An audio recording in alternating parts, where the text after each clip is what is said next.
امروزه رفت کار از راه توفه شده محترم جناب عالی در ناحیه فرخار. مرحمت.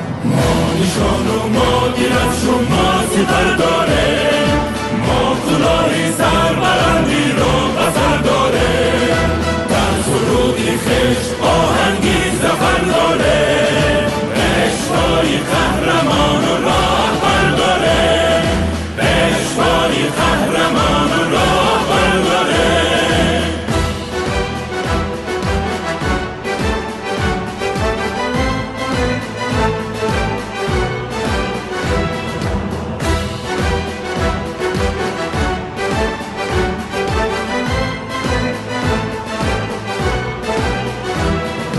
لشکری ناموس داره موس سلاحی نم، سنگی ما سرباز تابد کوری تو سرهم، سنگری اقبال ما را ساختن از سنگ، صلح را ما هیچ سازه از وبای جنگ، از وبای